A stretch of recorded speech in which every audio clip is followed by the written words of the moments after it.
Hello, welcome back to Board Game Bananas. Here are the bananas, the board game is Broom Service, and today we're going through my review. If you saw my video on how to play, you'll know that I find this game a little bit overcomplicated, so we've got a lot to unpack. Let's get straight in to my review.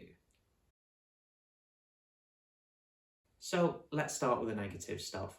As I've alluded to, I do find this game a little bit overcomplicated, especially when you're playing for the first time.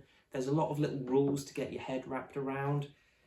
When you're deciding which 4 of your 10 cards to play, you have to look at pros and cons with each. You also don't know which order you're going to be playing those 4 cards in, because that depends a lot on the other players and whether you're being brave or cowardly. And of course, if somebody else plays the same card as you, you have to play that card then. You can't save it for later.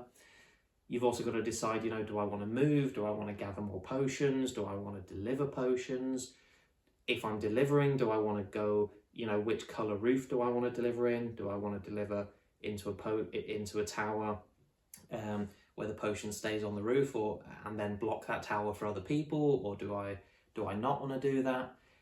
Then also you've got your weather fairies to think about, you've got your event cards, you've got to decide whether it's worth the 3 victory point penalty for playing a bewitched role. There's simply a lot to think about. And then on top of that, you've also got to think about whether you're playing the role as brave or cowardly and how that fits with the other players and with the cards that you want to play. And that brings me nicely on to a second thing that I find quite negative about the game, which is that when you're playing multiplayer, it can very often feel like the players are playing independently of each other. The very best games, I'm making my moves solely dependent on what the other players are doing and what I predict they're going to do and how I can get the best advantage out of that situation. In this game, most of my moves I'm planning in advance purely based on where I am on the board, and I'm not paying so much attention to the other players. The only move and the only choice that I can think of where I am actually considering what the other players are doing and what they're likely to do, that's whether I choose to play brave or cowardly. So in that sense, I do like that aspect of the game, but I kind of want more than that, One other negative that I find about the game, this is purely from a practical playing perspective. It's very, very difficult to remember who was the last brave player. In other games where you simply take it in turns, it's, you just go around in a circle. In this game, it's very difficult to remember between turns when you've been doing your event cards, you're doing your new bewitched cards, you're calculating your victory points, then you've got to choose which 4 cards you're doing, and then you're going, oh yeah, who was brave at the end of the last round? One solution to that we've found is we just have a unused card and we just pass it back and forward between ourselves, just so we can remember who's brave. So that's a little tip there from me to you. But of course, it's not all negative. This game does have many, many plus sides.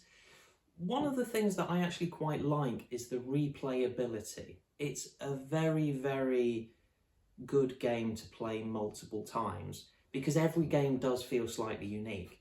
I've mentioned before that the event cards, the bewitched cards, can slightly overcomplicate things and slightly add another element to it.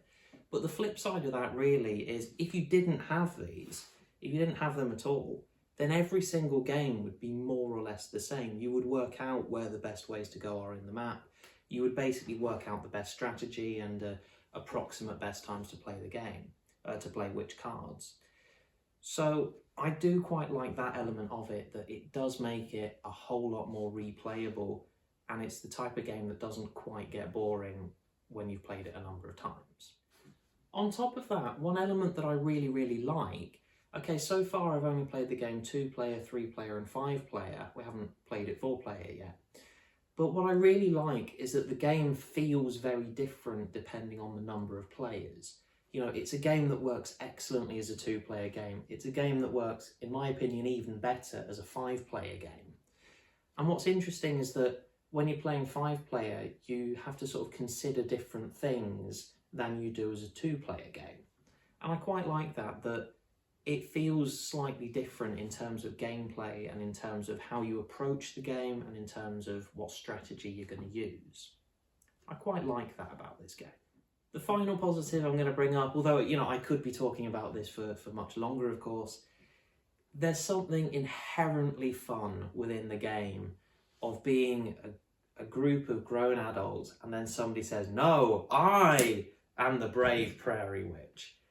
There's something inherently amusing about, you know, putting other players down like that, thinking they can be the brave prairie witch, and then no, you proudly say, "Nope, I'm the brave prairie witch." It's the type of thing that doesn't really get boring.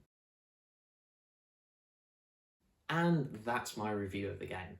Like I've said, it's a little bit overcomplicated, but overall a very good game. Once you've played it once and you understand the mechanics of it, the replayability is this game's real strength. You can play it multiple times and still not really feel like, oh, okay, now I know the maximum best strategy that always works. You keep playing it, there are different elements involved each game, and each game does feel fresh. I would give this game a score of 3 out of 5 bananas. I find it a little bit overcomplicated, as I've said, but it is fundamentally a very good game that you could play 2-player, 3-player, 4-player, or 5, and it will still feel a little bit different. Let me know what you think. I'm very curious to know what your experience of the game is. If you haven't played the game yet, and if you're wondering what the rules are, I do have a video where I go through how to play. And yeah, hope you enjoy the game, and take care.